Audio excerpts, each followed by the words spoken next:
Now, there's another, you remember when we saw the chiasmic form, we noticed that the great image was parallel to the four beasts.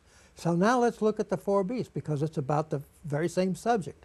Now let's read from Daniel 7, 3 through 24.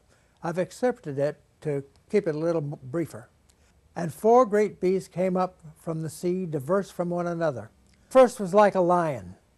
And if you go to the British Museum, they have taken the gates of Babylon, and they have it in the British Museum, and you can see on it the lions of Babylon. And behold, another beast, the second, like a bear. Babylon was followed by Medo-Persia, and after this, behold, and lo, another like a leopard. And after this, behold, a fourth beast, dreadful and terrible, and strong exceedingly. And it had great iron teeth. It devoured and brake in pieces. And it was diverse from all the beasts that were before him. And it had 10 horns. We've heard about those 10 horns before. We'll discuss them at a later time. There came up among them another little horn. And now I think we'll be able to show a little later that this little horn was Adolf Hitler. Because after the fall of the Nazi regime, the Third Reich, or the Third Roman Empire, there has been no reestablishment of the Roman Empire at all.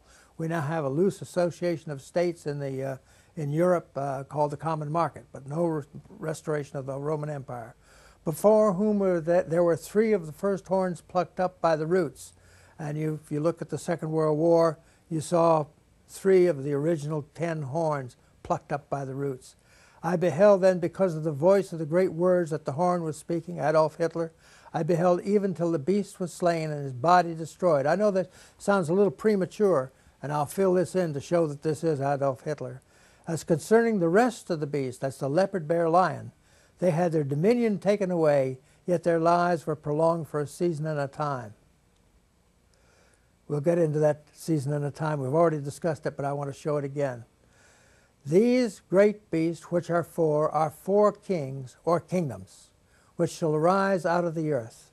The fourth beast shall be the 4th kingdom upon the earth, which shall be diverse from all kingdoms, and shall devour the whole earth, and shall tread it down, and break it in pieces.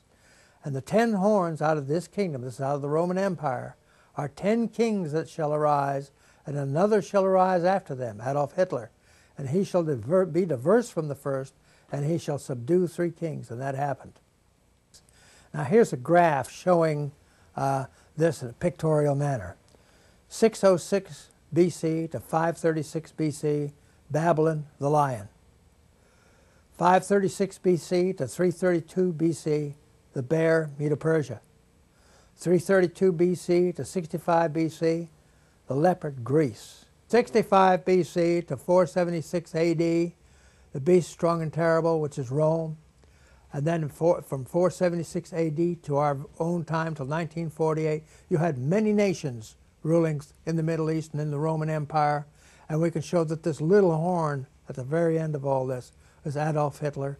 And then in 1948, the new nation of Israel was established, and we come into the end times. Now, how do we know that this little horn is not the little horn of the end, the satanic ruler that's going to be trying to take over Israel at the very end of time? Because this isn't the vision of the end. The Bible tells you this isn't the vision of the end. The Bible tells you that Daniel 8 is the vision of the end.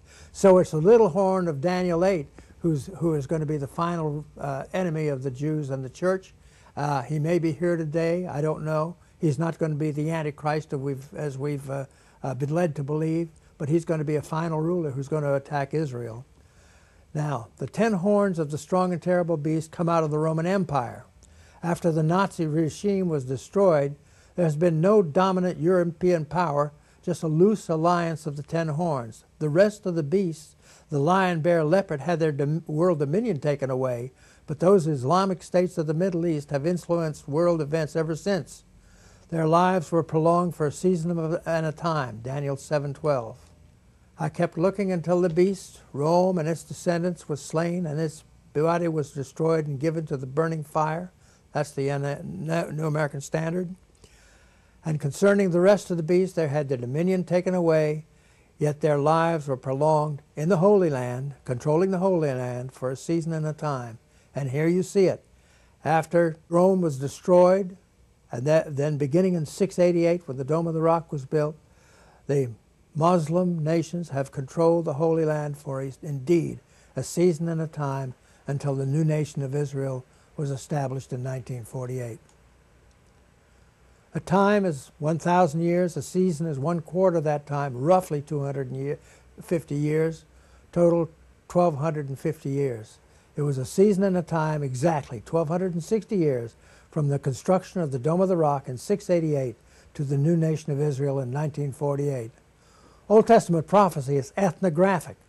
The visions in Daniel relate primarily to events that take place in Jerusalem and the Holy Land. The 10 horns of this beast are out of the Eastern and Western Roman empires. After the Nazi regime was destroyed, there has been no single dominant old world empire. The rest of the beasts, the leopard, bear, lion, had no dominion during the Christian era, but they continued to dominate the Holy Land for a season and a time.